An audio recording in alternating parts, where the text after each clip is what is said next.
दिल्लीमध्ये झालं त्यावेळेला संसद भवन, तिथं राष्ट्रपती भवन आतून सर्वांना पाहण्याची संधी दिलेली होती. त्यावेळेला काही तुमच्यातल्या सुद्धा गेल्या वेळेच्या म्हणजे ईनच्या राज्य मंत्रिमंडळातल्या सुद्धा निवडक विद्यार्थ्यांनी त्यांनी सोबत नेलेलं होतं.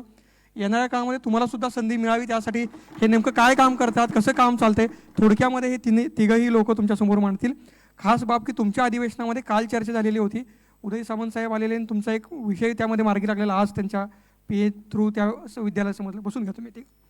तसेच आपल्या आरोग्य समितीचं पंढरपूरला अधिवेशन झालं गेल्या 2 महिन्यापूर्वी. डॉक्टर साहेब या ठिकाणी उपस्थित आहे. हे सगळे पेशानं त्या क्षेत्रामध्ये दिग्गज असं काम करणारे आहेत. कोण उद्योजक आहे, कोण समाजकार्यामध्ये चांगलं काम करते, कोण पेशानं डॉक्टर आहे, स्वतःचा व्यवसाय करते. हे सगळं करून आपल्या या ईनसाठी हे वेळ देतात, केंद्रामध्ये काम करतात आणि देशामध्ये परदेशामध्ये नवीन काय करायचं आहे, तरुणांना घेऊन काम काय करायचं आहे, हा त्यांच्या मागे त्यांचा अजेंडा असतो.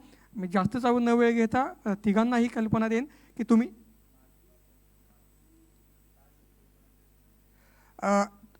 माझी ईनचं मंत्रिमंडळ, ह्याचा अर्थ केंद्रीय समिती म्हणजे नेमकं काय. आत्तापर्यंत 6 मंत्रिमंडळ ईनमधून बाहेर पडले. 6 मंत्रिमंडळ तुमचं 7वं मंत्रिमंडळ.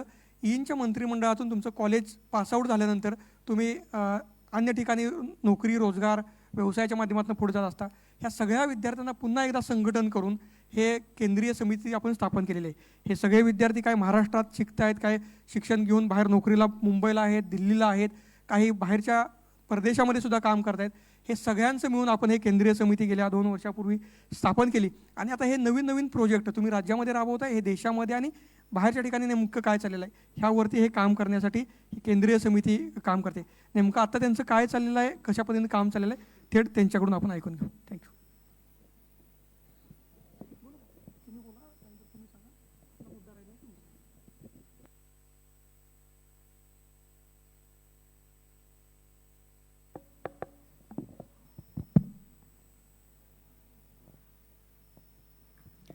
सर्वांना नमस्कार.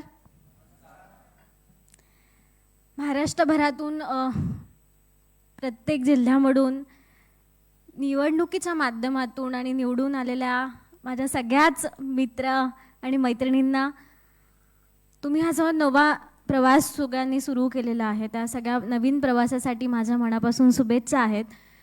संपूर्ण ईन केंद्रीय मंत्रिमंडळाकडून तुम्हाला शुभेच्छा आहेत. सगळ्या ईनचं जे हे व्यासपीठ आहे, म्हणजे माझी सुरुवात सगळ्या सोशली आणि पॉलिटिकली सगळ्या कामाला ईनपासूनच झाली. म्हणजे आम्ही घडलो तर ते कोणामुळे, तर ईनमुळे घडलो. आदरणीय अभिजित पवार सरांच्या संकल्पनेतून साकारलेलं हे ईन गेल्या 7 वर्षापासून महाराष्ट्रातल्या प्रत्येक क्षेत्रामध्ये जर कुठे कोणती मुलं लीड करत असतील तर ती सगळ्या ठिकाणी आपल्या ईनची मुलं लीड करत असतात.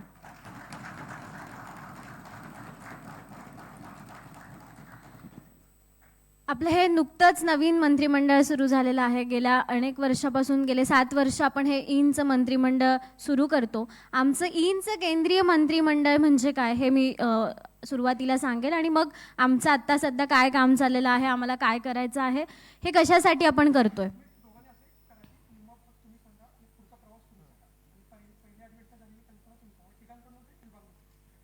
ओके. सो ईन केंद्रीय मंत्रिमंडळ आहे की तुम्ही इथे जे मंत्री आहात किंवा तुमच्या आधीचे जे सगळे मंत्री होते, म्हणजे ह्या वर्षी तर डिक्लेअर केलं होतं की ज्यांनी मागच्या वेळेस पार्टिसिपेट केलं होतं त्यांना आता पुन्हा संधी नाही आहे. मग त्यांना संधी देणार कोण, तर त्यांना संधी मिळणार आहे ईन केंद्रीय मंत्रिमंडळामध्ये. ईन केंद्रीय मंत्रिमंडळ आहे की आपण जे सगळे गेल्या 7 वर्षापासून CM, डेप्युटी CM जी प्रत्येक मंत्रिमंडळ आतापर्यंतची तयार झाली त्या सगळ्यांना पुन्हा एकत्रित आणणं, की ही जी मंडळी आहे की म्हणजे 2014 सालीचं जे ईन होतं त्याच्यामधले निलेश चव्हाणके आहेत की जे आत्ता त्यांचं खूप सोशल मीडियाच्या क्षेत्रामध्ये खूप मोठं काम ते सगळं करत आहात. त्यांचा स्वतःचा उद्योग त्या माध्यमातून आहेत. सुदर्शन सरनाईक आहेत वाशिमचे, ते देखील 2015च्या मंत्रिमंडळात होते की त्यांनी आता स्वतःचा उद्योग सुरू केला आहे. असे बरेच सहकारी आहेत की जे सामाजिक क्षेत्रामध्ये असतील, राजकारणात असतील, उद्योगात असतील, सगळ्या ठिकाणी लीड करत आहे. मग ह्या सगळ्या लीड करणाऱ्या मंत्रिमंडळाची किंवा ह्या सगळ्या युवकांची की जे ईनने ही हिरे जे आहेत जी शोधून काढलेली होती त्या सगळ्यांना पुन्हा एकत्रित आणणं आणि त्यांच्या माध्यमातून थेट पॉलिसी मेकिंगमध्ये आपल्याला कसं काम करता येईल किंवा काहीतरी चांगलं ह्या सगळ्या युवकांची शक्ती एकत्रित करून नवनिर्माण कसं करता येईल याच्यासाठी या इन केंद्रीय मंत्रिमंडळाची स्थापना झाली. मग आम्ही मागच्या वर्षी पुण्यामध्ये भेटलो होतो सगळेजण आणि एक कल्पना आली की आपण इन फोरम सुरू केला पाहिजे की जे माजी मंत्री जे आहेत त्या सगळ्यांना पुन्हा एकत्रित आणणं. त्यांच्या काही 10 समित्या आम्ही स्थापन केल्या, आरोग्य आहे, शिक्षण आहे, पर्यावरण, की जे आत्ता भारताच्या क्षेत्रामध्ये आम्हाला असं वाटतं की युवकांच्या ह्या 10 क्षेत्रामध्ये युवकांनी काम करणं गरजेचं आहे. ते म्हणजे शिक्षण आहे, पर्यावरण आहे, आरोग्य आहे. अशा सगळ्या स्त्री प्रतिष्ठा समिती देखील इन केंद्रीय मंत्रिमंडळात काम करते.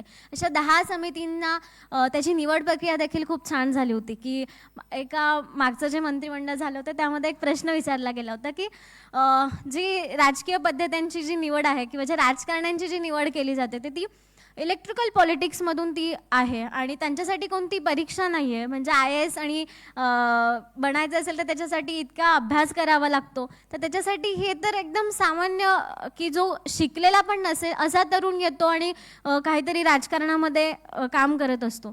तर हे असं न होता आपण एक नवीन अजेंडा या माध्यमातून सुरू केला की आपण आमची जी एक्झाम झाली होती ती 70 मार्काचा आम्ही पेपर दिला. MCQ पद्धतीने तो घेतला गेला होता. त्यानंतर गेल्या 7 वर्षापासून सामाजिक क्षेत्रामध्ये कोणत्या व्यक्तीने काय काम केलं त्याचा रिपोर्ट द्यायचा होता आणि त्यानंतर आम्हाला प्रेझेंटेशन आणि इंटरव्ह्यू देखील घेण्यात आला आणि त्यानंतर मग त्याची निवड प्रक्रिया समाप्त झाली. पुण्यामध्ये पुन्हा एकत्रित त्या सगळ्या मुलांना बोलवण्यात आलं आणि तिथून मग 10 समितीचे जे 10 अध्यक्ष होते त्यांच्यामधून एक सभापती होणार होतं, एक सभापती, म्हणजे त्या सिक्वेन्स वाईज ती सगळी निवड प्रक्रिया होणार होती. मग आमचा 31 जुलैला मागच्या वर्षी निवड प्रक्रिया संपन्न झाली. तिथे महाराष्ट्रभरातून जी सगळी माजी मंत्री होते ते आलेले होते. त्यांचं प्रत्येकाने वोटिंग केलं त्या 10 अध्यक्षांना आणि मग त्याच्यामधून ही निवड प्रक्रिया होऊन त्याचा सभापती झाला. म्हणजे आमचं काम असं होतं, अभिजित पवार सरांचं ह्या मागचा उद्देश असा होता की आपण जे माजी मंत्री झालेलो आहोत त्यांना एक कुठेतरी एक समज आलेली आहे, ते कोणत्या तरी एक क्षेत्रामध्ये काम करतात, इनोव्हेशन करतात. सो हे सगळं काम रिसर्चच्या माध्यमातून पुढं आलं पाहिजे. कारण आपण जोपर्यंत तळागाळापर्यंत जात नाही की ॲक्च्युअल क्वेश्चन काय आहे किंवा ॲक्च्युअल प्रश्न काय आहे तो आपल्याला जोपर्यंत संपत नाही त्यासाठी आपल्याला मुळापर्यंत जाणं अत्यंत आवश्यक आहे. आणि जोपर्यंत आपण ते जाणार नाही, जोपर्यंत रिसर्च होणार नाही, तोपर्यंत एक्झॅक्टली काम काय करायचं आहे आपण हे करू शकत नाही. त्याचा एक ठाम विश्वास आम्हाला होता आणि आत्ता सध्या तेच काम इन मंत्रिमंडळाचं चाललं आहे. म्हणजे मला इथे सांगायला आनंद होत आहे, ते उमेशजी सांगतीलच, ते आरोग्य समितीचे अध्यक्ष आहेत. त्यांनी आरोग्य समितीच्या माध्यमातून एक रिसर्च केला होता. त्याला आत्ताच्या जे बजेटचं सेशन झालं त्याच्यामध्ये एक आमचा जो आम्ही ठेवलेली मागणी होती ती देखील पूर्ण झाली, त्याबद्दल ते सांगतीलच. म्हणजे एखादा मुद्दा घेणं, त्याला हात घालणं आणि त्याच्यावर रिसर्च करून ती ॲक्च्युअल डेटा काय आहे त्याच्यावर काम करणं हे खूप मजेशीर आहे ॲक्च्युली. आम्ही जम्मू काश्मीरला गेलो होतो, आम्ही गुजरातला जाऊन आलो की तिकडचं सामाजिक परिस्थिती काय आहे, तिकडचं राजकीय काम कसं चालतं. म्हणजे जम्मू काश्मीरमध्ये इतकं भयानक सगळं वास्तव आहे की जो काश्मीर आपल्याला दाखवला जातो, जो आपण पुस्तकातून वाचतो, जो आपण व्हिडिओच्या माध्यमातून पाहत असतो, त्याच्या पलीकडे जाऊन काश्मीर हा माझा भारताचा भाग आहे हा सांगण्यासाठी मला प्रचंड आनंद होतो. कारण स्वर्ग कोणी बघितला मला माहीत नाही, पण स्वर्गापेक्षा पण सुंदर जर कोणतं असेल तर आपलं जम्मू काश्मीर आहे. आणि त्या ठिकाणची परिस्थिती अशी आहे की तिकडे साधा आधार कार्ड काढायचं आहे म्हणजे आपल्या ठिकाणी NGO कोणा रजिस्टर करायची तर साधी आणि एकदम सिम्पल प्रोसेस आहे. एका 6 महिन्यामध्ये आपली NGO रजिस्टर पण होते. पण काश्मीरमध्ये आम्ही जेव्हा गेलो, काही सामाजिक संस्थांचे अधिकाऱ्यांना आम्ही भेटलो, काही NGOजला भेटी दिल्या, तर तिथे असं लक्षात आलं की साधा डॉक्युमेंट तुम्हाला काढायचं आहे की तुम्हाला तुमचं कास्ट सर्टिफिकेट काढायचं आहे तरी तुम्हाला 1-1, 1.5-1.5, 2-2 वर्षाचा कालावधी त्या सगळ्या गोष्टींसाठी लागत असतो. म्हणजे इतकं भयानक आपण भारतामध्ये राहतोय, पण प्रत्येक राज्याची परिस्थिती तिथल्या शिक्षणाला घेऊन, तिथल्या सामाजिक सगळ्या बांधिलकीला घेऊन ही प्रचंड वेगळी आहे. आणि त्याच्यामुळेच कदाचित असं म्हणतात की भारत हा विविधतेने नटलेला देश आहे आणि प्रत्येक ठिकाणचं कल्चर वेगळं आहे, भाषा, बोली, तिकडचं राहणीमान, ह्या सगळ्याच गोष्टी समजून घेण्यासाठी मग आम्ही भारत यात्राचा देखील प्लॅन सुरू केला. की मला त्या अशा नागरिकाला भेटायचं. म्हणजे इथे सगळेच जण आता लीडर्स आहात, तुम्ही एक लिडरशिप क्वालिटी, आपण डेव्हलपमेंट प्रोग्राम आपला आहे आणि आपण प्रत्येकजण एक लीडर आहोत. आपल्या प्रत्येकामध्ये एक वेगळं काहीतरी आहे आणि त्याचा एक प्लॅटफॉर्म आपल्याला मिळाला की आपल्यामधले जे स्किल्स आहेत ते आपण आता पुढे कसे मांडू शकतो, त्याला छान ग्रूम कसं करू शकतो, त्याला पॉलिश कसं करू शकतो. सो याच्यासाठीचा हा प्लॅटफॉर्म आहे. मग आम्ही जेव्हा भारत यात्रेचा कन्सेप्ट असा होता की तुम्ही आणि मी या सगळ्यांपेक्षा तो महत्त्वाचा आहे, तो सामान्य नागरिक जो गावामध्ये राहतो. पण हे सगळं जे भयानक आता सध्या चाललेलं आहे राजकारणाच्या माध्यमातून आपण सगळं बघू शकतो किंवा सामाजिक परिस्थिती आपण सगळी बघू शकतो, तर हे प्रचंड वेगळं आहे. आत्ताचं राजकारण आणि 1970च्या आणि 80च्या काळात असलेलं राजकारण हे प्रचंड वेगळं आहे. त्याच्यामध्ये खूप तफावत आहे.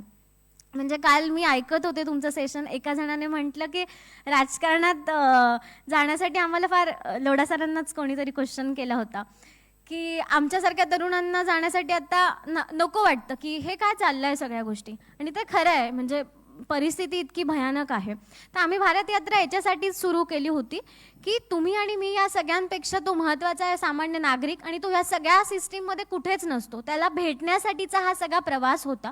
आणि माझा असा ठामपणे विश्वास आहे की जेव्हा आपण प्रवास करतो त्या प्रवासाच्या माध्यमातून आपल्याला खूप काहीतरी वेगळं, आपली जर्नी एक्सप्लोअर होत असते आणि त्या एक्सप्लोअर करण्याच्या माध्यमातून आपल्याला काहीतरी नवीन सापडत असतं. तर हे सापडण्याचाच प्रवास भारत यात्रा होती. त्याची सुरुवात आम्ही गुजरातपासून केली. आता आम्ही केरळचं अधिवेशन आम्ही प्लॅन करतोय आणि केरळमध्येच न थांबता आंतरराष्ट्रीय लेवलवर पण आपल्याला जायचं आहे. त्याचा माळणच आमचे उपसभापती आहेत अनिकेत बनसोडे, त्यांचं म्हणणं होतं की राष्ट्रीय ठीक आहे आपण भारतभर फिरूयाच, पण इतर देशांमध्ये काय चालतंय ते पण आपल्याला समजून घेणं गरजेचं आहे.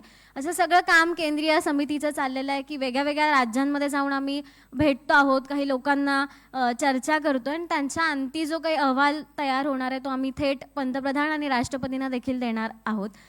तुमचं सगळ्यांचं स्वागत आहे. वर्षभराचा तुम्हाला कालावधी आहे. खूप छान काम करण्याची संधी या निमित्ताने तुम्हाला आलेली आहे.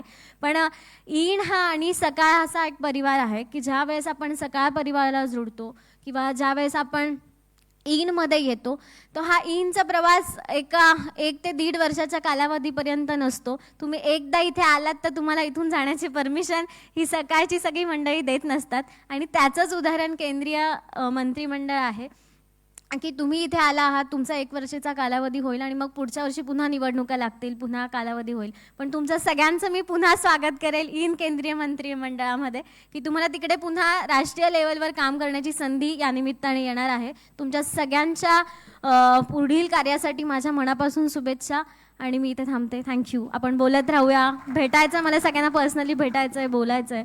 आपण भेटत राहूया, बोलत राहूया. थँक्यू. या तिघांचेही नंबर मी